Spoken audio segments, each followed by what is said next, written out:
السلام عليكم ورحمة الله وبركاته. ازيكم يا حبايب قلبي، عاملين ايه؟ النهارده هنعمل طريقة البرجر اللي احنا بناكلها في المطاعم، في افخم المطاعم.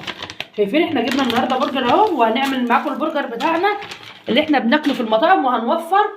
شايفين هنعمل كام برجر اهو؟ هنعمل 8 اهو على نفس العدد اللي انا جايباه، وهناكل وهناكل ولادنا. وبصوا هنوفر توفير السنين. تعالوا معايا لما نشوف هنعمل ايه. دلوقتي يا حبايبي هناخد القلايه بتاعتي على البوتاجاز زي ما انتم شايفين. معايا القلايه بتاعتي على البوتاجاز اهو، زي ما انتم شايفين يا حبايب قلبي. القلايه بتاعتي ايه على البوتاجاز اهو.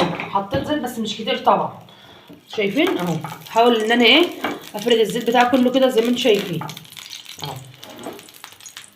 اهو زي ما انتم شايفين يا حبايب قلبي، انا ما كترتش الزيت وما سخنتش الزيت قوي اهو. شايفين هحط البرجر بتاعي على النار، على نار هاديه جدا علشان ايه يستوي معايا زي ما انتم شايفين.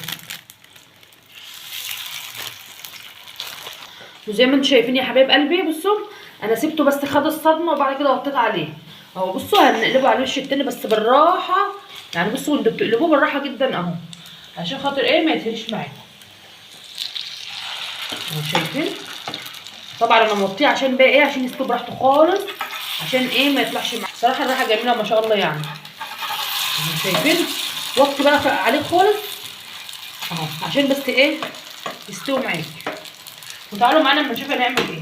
الخس بتاعنا اهو، معانا الكاتشب، ومعايا الجبنه الشيدر بتاعتي اللي هحطها عليه، ومعايا الطماطم، ومعايا كل حاجه. وطبعا اهم حاجه البطاطس اللي هنقليها جنبه.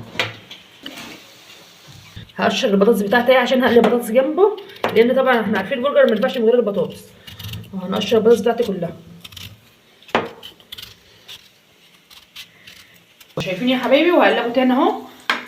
بصوا انا موطيه خالص عليه عشان يستوي معايا براحته خالص. دي تاني مره هقلبه اهو. بصوا اهو زي ما انتم شايفين. طبعا لسه على البوتاجاز بتاعي كل شويه بقلب فيها اهو. ومعايا البطاطس بتاعتي، هقلي البطاطس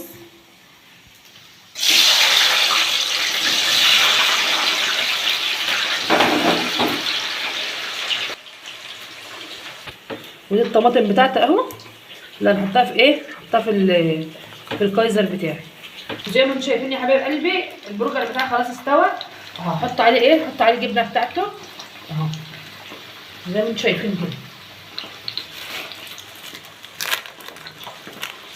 بص اهو هحط المايونيز على الساندوتش بتاعه اهو. انتم شايفين اهو، حطيت مايونيز وهحط كاتشب اهو زي ما انتم شايفين يا حبايب قلبي اهو. واعمل ايه بقى، هحط خس معايا اهو، واحط معايا البرجر اهو. مفيش اجمل من كده. واخلص كله واوريكم الشكل بالايه. زي ما انتم شايفين يا حبايبي هاخد بقيه الكميه بتاعتي اهو احطها معاكم. واهم حاجه توطي على البرجر بتاعك اول ما ياخد صدمه، يعني اول ما ياخد صدمه كده تروحي موطيه عليه خالص زي ما انتم شايفين يا حبايبي اهو. اهو بالراحه خالص انت بتقلبي كده اهو. شايفه؟ وكل ما يعني ايه كل دقيقه تقلبيه. انا بقلبها حوالي يعني حوالي 6-7 مرات علشان يستوي معايا. بس انا البطاطس بتاعتي خلاص اهي دخلت في التتقله اهو زي ما انتم شايفين. البطاطس بتاعتي اهي. طبعا ما ينفعش البرجر من غير بطاطس، اهم حاجه طبق البطاطس. والله العظيم بصوا عايزه اقول لكم بسم الله ما شاء الله الاكل تحفه، اخر حاجه جميل يعني اهو.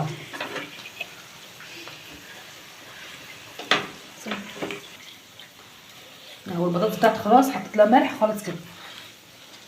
وده طبعا مايونيز على كاتشب اهو، شايفين اهو. ده مايونيز على كاتشب. باخد كده بحط تحت مايونيز على كاتشب، وبعد كده احط الخس بتاعي اهو زي ما انتم شايفين. بحط بقيه الكميه بتاعتي. ده اللي انا لسه بعمله وده اللي جاهز اهو. شايفين اللي جاهز؟ شايفين يا جماعه البرجر بتاعي عامل ازاي؟ بسم الله ما شاء الله. شايفين